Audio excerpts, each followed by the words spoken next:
दोस्तों, आज की कहानी है सासू माँ मेरे पास।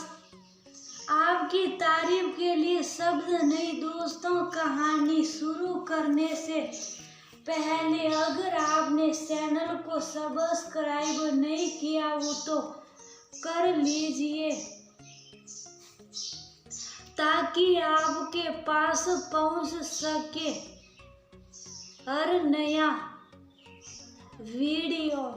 छोटा बच्चा, बूढ़ी सास, फिर ऊपर से व्रत, ऑफिस की छुट्टी कर लेती। मायके आई बेटी सुरभि को माँ शकुंतला ने कहा, नहीं माँ, ऑफिस छुट्टी मजबूरी के लिए देता है। फिर व्रत रखकर झूठ बोलने का मन नहीं था। सुरभि ने स्पष्ट किया, नहीं बहू अवनी दूर रसोई में खड़ी माँ बेटी की बातें सुन रही। बहू जरा ननन के लिए साबूदाने की टिक्की और चाय तो ले आ। सारा काम निपटाया पर खुद खाली पेट निकल आई है। शकुंतला बेटी के लिए चिंता व्यक्त करते हुए सास की आवाज सुन अवनी के शरीर में बिजली सी कूद गई। हाथ और तेजी से काम करने लगे। जैसे ही सास के कमरे की तरफ बढ़ने लगी तो कुछ सुनाई दिया, तुम तो यहीं से पेट भर कर चली जाओ, सास की चिंता छोड़ दो। अवनी के कमरे में पहुंचते ही शकुंतला जी चुप हो गई। सास ननन अवनी की बनाई टिक्की और गरम चाय का आनंद लेने लगी। थैंक यू भाभी, आत्मा तृप्त हो गई। सुरभि ने एक बड़ी सी मुस्कान के साथ भाभी का आभार व्यक्त किया। अवनी कसमक्स में थी। सासू माँ बेटी को क्या शिक्षा दे रही थी। बूढ़ी सास की चिंता छोड़ और मायके से पेट भरकर चली जा। सुरभि का ऑफिस का टाइम हो गया। उसने माँ और भाभी से विदा ली। अवनी ने पर्स मोबाइल उठाया और सास से बाजार जाने की आज्ञा ली। माँ, कन्या पूजन के लिए कुछ सामान लाना है, लेकर आती हूँ, लिस्ट उठा लेना। सास ने आवाज लगाई। अवनी ने स्कूटी ली और निकल गई। अवनी माता पिता की इकलौती संतान है। बाजार से कुछ दूरी पर ही मायका है, सो मन में कुछ ऐसे ख्याल आ रहे। मम्मी तो 9 के 9 व्रत फलाहार पर रखती है, अब मेरे बिना अकेली पड़ गई होगी। मैं थी तो पापा जी का खाना बना दिया करती थी, अब वो कैसे करेगी। कोरोना के बाद तो स्वास्थ्य भी उनके पहले जैसा नहीं रहा। 1 मिनट लगेगा, गाड़ी दाएं की जगह बाएं घुमा लो, किसे पता चलेगा कि मायके गई थी। और सासू माँ क्यों नाराज होगी। अपनी बेटी को तो यही शिक्षा दे रही थी। सास की चिंता छोड़। अवनी का मन व्यक्ति दौरा पर नई शादी में सास से बिना पूछे मायके जाने की हिम्मत नहीं जुटा पा रही। बाजार से कन्या पूजन का सामान लिया। अवनी उदास मन से घर की तरफ आने लगी। इतने में सास का फोन आया। मन तो नहीं था बात करने का, फिर सोचा लिस्ट के अलावा कुछ लाना होगा तो बात कर ही लेती हूँ। हेलो माँ जी, बहू माता की लाल सुंदरी मैंने सरिता की बहू से मंगवाई थी, वो पहुँच गई है मेरे पास, तो अब लाने की जरूरत नहीं जी। अच्छा, हवन सामग्री शांताराम जी दुकान से लो की तो पास में तुम्हारा मायका है, माता पिता की खैर खबर लेती आना। खाने की तैयारी तुम कर गई हो, मैं रोटी सेक कर पापा जी और अंकुश को खिला दूंगी। उसकी चिंता में जल्दी आने की जरूरत नहीं, तुम्हारी माँ भी अकेली है,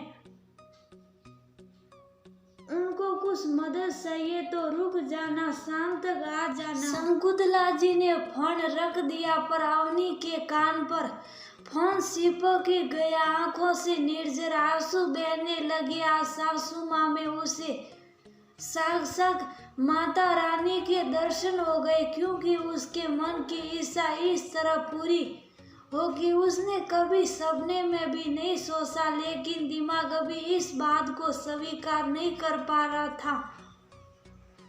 जो सासू माँ ने सुबह कहा वो सच था या जो अभी कहा वो सच था। खैर अवनी को माता पिता से मिलकर उनके हाल चाल ले सुकून पहुंचा। अब ससुराल आ गई। माँ जी ये दुकान का लड़का आज 3 टिफिन क्यों ला रहा? पापा जी और अंकुश के अलावा किसी और को भी टिफिन भेजा था क्या? सुरभि ने बर्तनों में रखे बंद टिफिन खोलते समय पूछा।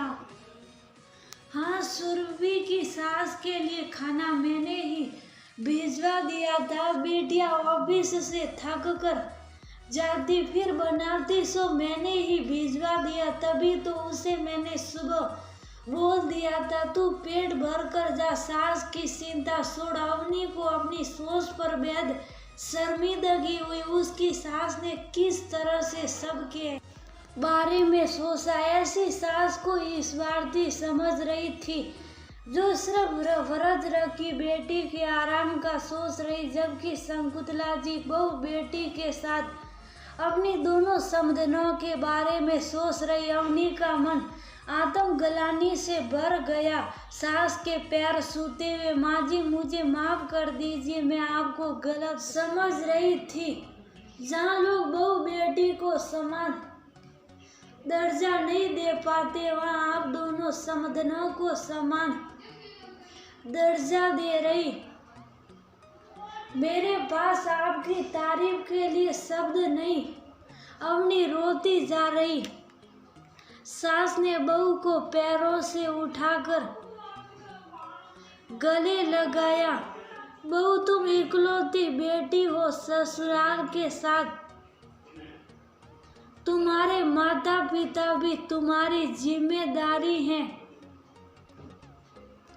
दूसरी तरफ सुरभि वर्किंग है पर उसकी सास बीमार है, वह ज्यादा मदद नहीं कर पाती हैं। सब बातें मैं जानती हूँ, फिर कैसे अनदेखा कर सकती हूँ। पहले मेरे परिवार में एक बेटा बेटी थे, अब दामाद और बहू को मिलाकर 2 बेटे और 2 बेटियां हो गई। जब परिवार बढ़ेगा तो जिम्मेदारियां भी तो बढ़ेगी। किसी भी परिवार के लिए प्यार, सहयोग, अपनापन 3 आधारभूत स्तंभ हैं।